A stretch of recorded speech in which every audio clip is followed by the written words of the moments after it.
Hello everyone, welcome to Unique Coaching Classes Bajaj Nagar.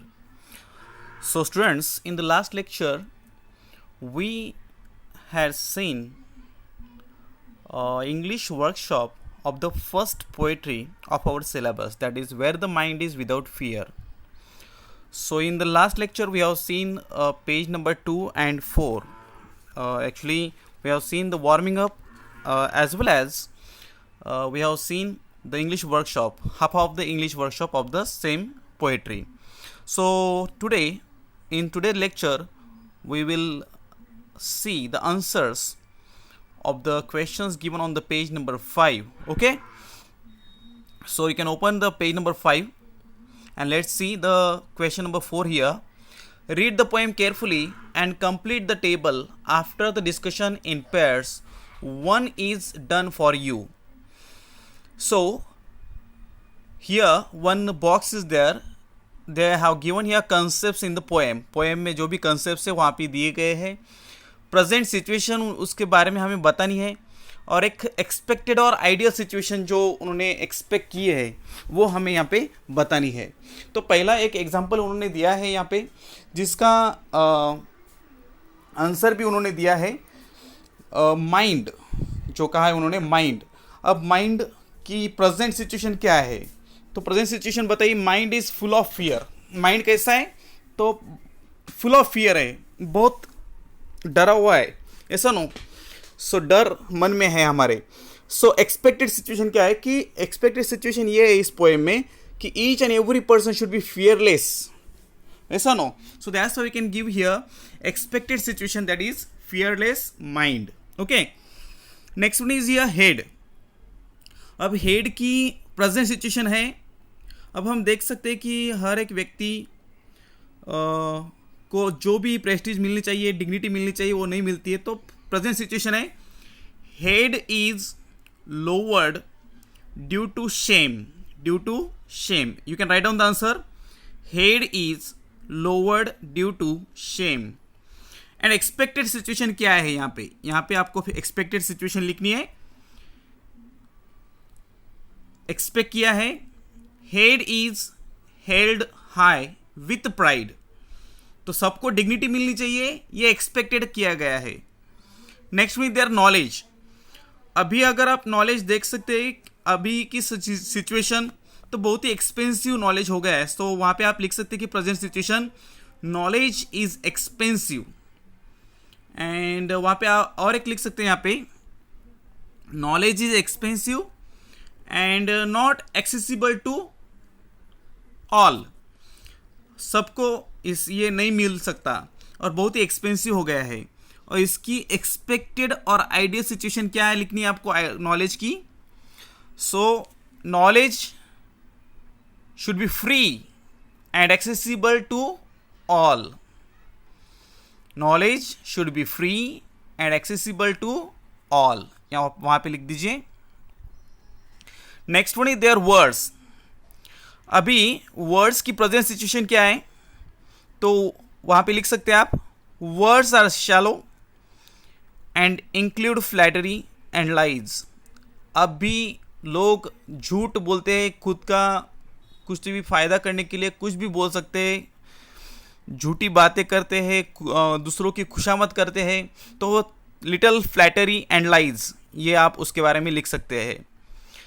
और expected क्या situation है यहाँ पे वर्ड्स के बारे में? तो वर्ड्स कैसे होने चाहिए?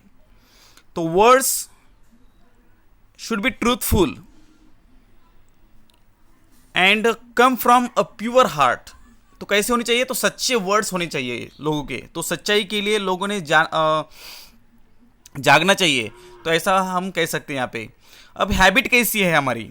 हैबिट की प्रेजेंट सिचुएशन अगर आप देख सकते हैं तो हैबिट्स है like habits are irrational and based on the superstitions, blind beliefs, myths, ऐसा नो. तो यहाँ पे आप लिख सकते हैं.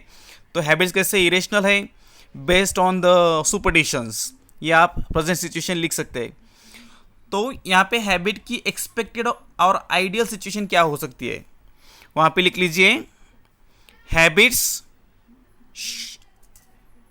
Should be progressive and built on rational thinking and built on rational thinking. तो लॉजिकल थिंकिंग होनी चाहिए, ऐसा उन्होंने कहा है कि सुपरस्टिशन जो होते हैं उस पर बिलीव नहीं करना चाहिए लोगों ने।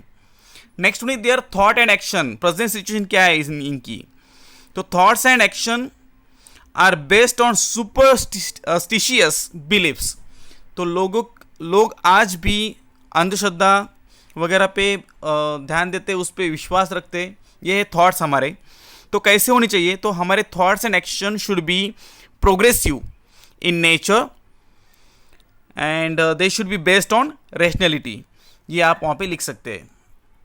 Next question is there number 5, complete the following sentences using your own interpretations. अब यहाँ पे हमें खुद के इंटरप्रिटेशंस देने हैं, जो भी पोएम में है वो नहीं देने हैं, मगर हमें जो लगते हैं वो हमने वहाँ पे देने हैं।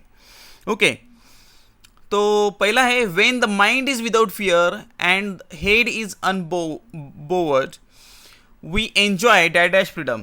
तो यहाँ पे हम जो भी ब्लैंक है यहाँ पे हम कंप्लीट लिख सकते हैं, एब्सोल्यूट लिख सकते हैं।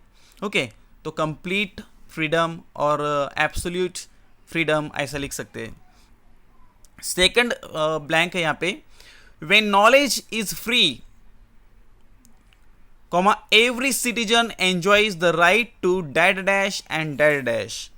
सो यहाँ पे क्या लिख सकते हैं, तो हर एक व्यक्ति को अगर नॉलेज फ्री मिलता है तो हर एक व्यक्ति एंजॉय कर सकता है। किस बात का, तो एक है एजुकेशन का एक हक उन्हें मिल सकता है, right to education and literacy, ये आप लिख सकते हैं वहाँ पे, लिटरेसी एक लिख सकते हैं। Number 3 is there, C number, we can prevent, यहाँ पे आपको लिखना है we can prevent injustice when we pull down discriminatory walls of caste, class, region, etc. Okay, तो हम कौन सा इनजस्टिस जो भी हो रहा है उसे हम प्रतिबंध लगा सकते हैं, तो एक वहाँ पे हम वर्ड लिख सकते हैं जो है सोशल इनजस्टिस, लिख लीजिए सोशल इनजस्टिस। डी नंबर है यहाँ पे ब्लैंक दिए, देखो मैंने वहाँ पे अंडरलाइन कर दिया है, constant effort and strife leads to. अगर हम कांस्टेंट एफर्ट्स करते हैं, मेहनत करते हैं, तो हमें क्या मिलता है, तो definitely I think so success ही मिलता है। So you can write on there leads to success. Next is there logical thinking and reasoning can put a stop to dash dash dash. अगर हम लॉजिकली थिंकिंग करते हैं, reasoning के सहारे output निकालते हैं और किसी बात के नतीजे पर पहुंचते हैं, तो वहाँ पे कौन सी बात स्टॉप हो सकती है, तो सुपरस्टिशंस जो होते हैं वो स्टॉप हो सकते हैं। वहाँ पे लिख लीजिए सुपरस्टिशंस और blind beliefs. Tagore appeals to God to make his country a dash dash.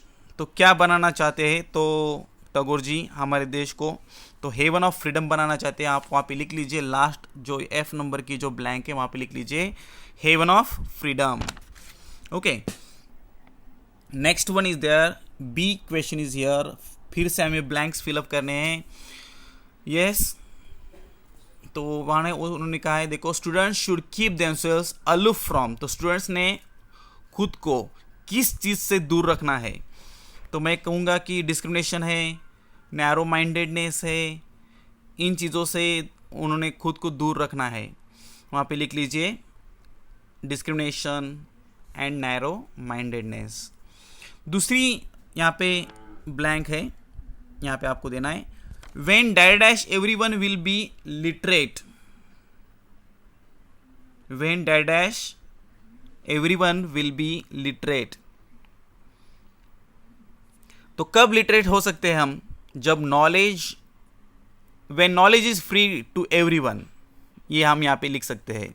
और when knowledge is accessible to everyone, ये भी आप लिख सकते हैं यहाँ पे। इट इज 3 नंबर देखिए, C number, it is a social duty of every student of modern world to uproot dash dash from societies. तो क्या हमें हमारे सोसाइटीज में से दूर निकाल देना है, तो आई थिंक सो हमें करना है तो एक ही काम, सुपरटिशियस जो बिलीफ्स है हमारे वो हमें निकालने हैं। तो वहाँ पे आप लिख लीजिए सुपरटिशियस बिलीफ्स, सी नंबर का आंसर है। डी नंबर है students must develop dash dash outlook and attitude. कौन सी टाइप का आउटलुक और एटीट्यूड उनमें आना चाहिए? तो मैं सिंपली कहूँगा कि ब्रॉड माइंडेड आउटलुक होना चाहिए। वहाँ पे लिख लीजिए ब्रॉड माइंडेड, डी का आंसर है। In the world of sycophancy students must, अब यहाँ पे आप लिख लीजिए स्पीक द ट्रूथ, यहाँ पे इसका आंसर है स्पीक द ट्रूथ। 6 नंबर का क्वेश्चन है यहाँ पे, find out the examples of metaphor from the poem. तो मैंने बहुत सारे ऐसे मेटाफर के एग्जांपल दिए हैं जब मैं सिखा रहा था आपको ये पोएम, तो फिर भी मैं अभी बता देता हूँ। कुछ लाइंस ऐसी हो सकती है वहाँ पे जिनका जहाँ पे मेटाफर फिगर ऑफ स्पीच है, जहाँ पे हम देख सकते हैं कि एक लाइन है by narrow domestic walls, by narrow domestic walls. So an indirect comparison made between narrow domestic walls and the narrow minded divisions in the society। ये एक मेटाफर का एग्जांपल है यहाँ पे। दूसरा एक है where the clear stream of reason has not lost its way। तो यहाँ पे भी इनडायरेक्ट कंपैरिजन है clarity of stream and reason में। ओके, और एक कहा जा सकता है कि into the dreary desert sand of dead habit. एक लाइन है जहाँ पे हैबिट और डेजर्ट सैंड में इनडायरेक्ट कंपैरिजन हुआ है। तो ऐसे 2-3 लाइन मैंने आपको बता दी मेटाफर की। नेक्स्ट क्वेश्चन है यहाँ पे 7 number, almost every line of poem begins with the word where and it expects an idealistic country and countryman. Now work in a group of 6 students and compose your poem regarding ideal school. So begin your lines with the word where. तो ये काम आपको करना है। आप एक where से एक पोएम लिख सकते हैं, जहाँ पे आप ऐसे कर सकते हैं कि like where projects are given by the teachers and submitted on time, और we can say where projects are given by teachers, where students obey to their teachers, where teachers guide us and make us perfect in any field। ऐसा आप लिख सकते हैं वहाँ पे। where all the schoolmates play togetherly, like where we feel happy, such a school we like very much। so ऐसा कुछ भी आप लिख सकते हैं वहाँ पे। तो आप खुद एक पोएम बना सकते हैं वैसी। तो एक 8 नंबर का क्वेश्चन है, देखिए यहाँ पे 8 नंबर का क्वेश्चन है जहाँ पे आपको पोएटिक एप्रिसिएशन लिखना है। तो पोएटिक एप्रिसिएशन में हमें अभी कुछ जो पॉइंट्स है वो उन्होंने एक्सक्लूड कर दिए हैं, और अब 5 मार्क के लिए आने वाला है एप्रिसिएशन। तो इसमें आपको देने हैं title, poet, rhyme scheme, central idea poem की एंड फिगर ऑफ स्पीच। ये 5 मार्क के लिए पूछा जा सकता है। तो मैं बता दूँ, आप ऐसा लिख सकते हैं वहाँ पे। So the title of the poem is where the mind is without fear. It is compose by the great poet, Indian poet Rabindranath Tagore. if we speak about the rhyming scheme, so there is no fixed rhyme scheme in the poem, as it is written in a form of a free verse। okay, अब हम बात कर सकते हैं कि इसकी central idea. So if we think about the central idea of the poem, so that is it is about the poet's vision of freedom for his country. He desires and prays for an overall awakening of people of the nation and not just for political freedom. So he want इस type of freedom for his country, like social, economical, political, like that way. Okay, so this is called as the theme of the poem. Figures of speech मैंने आपको बता दिए थे। Alliteration, there are the, और you can say many figures of speech used in the poem, Some of them are like alliteration, synecdoche, metaphor, personification, एपेस्ट्रॉफी, ऐसे बहुत सारे हैं, तो उसके एग्जाम्पल भी मैंने दिए थे, वो आप लिख सकते हैं। ऐसा एक 5 मार्क के लिए आपको एप्रिसिएशन देना है। ओके, सो एक लास्ट पेज है, उसके बारे में हम बात करेंगे और फिर आज स्टॉप करेंगे। सो देखिए, next question is here, imagine that you have to deliver a speech on the occasion of Independence Day और the Republic Day in the school assembly. Prepare a speech to deliver on India of my dreams.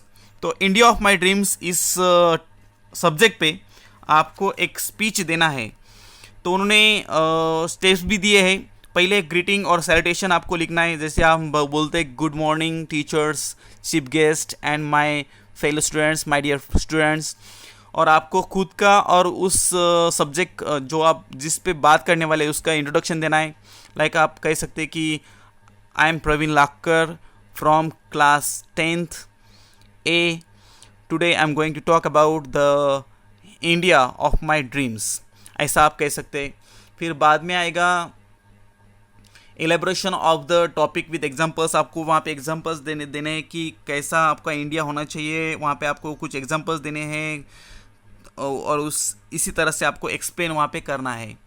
बाद में conclusion आएगा, जो भी आप पूरी बातें उन्होंने बताई आपने एक उसका एक समरी आपको लास्ट में करना है और लास्ट में थोड़ा सा उसके बारे में बोलना है। सो लाइक आपको कहना है कि I would like to end by saying that the moment we learn from our rich past, ऐसा आप कुछ भी बोल सकते हैं। और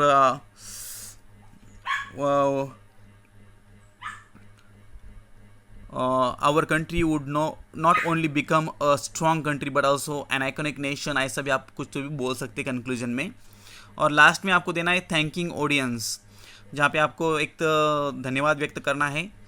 सो आप वहाँ पे बोल सकते हैं कि thank you all for your time and I hope that if we work together we can definitely build the India of my dreams और आवर ड्रीम्स, ऐसा आपको वहाँ पे बोलना है। और लास्ट में यहाँ पे आपको एक काम दिया है उन्होंने कि जो भी रविंद्रनाथ टैगोर जी की एक शॉर्ट स्टोरी है, द कबूलीवाला और द होम कमिंग, तो आपको एक यहाँ पे सर्च करना है इंटरनेट पे और उनकी रविंद्रनाथ टैगोर जी की जो लाइफ है और उनके काम है उसके बारे में आपको खोज करनी है। तो ये काम आपको खुद करना है। Okay, so this way we have completed the warming up as well as the English workshop of the first poetry, that the where the mind is without fear. So thank you very much. Bye.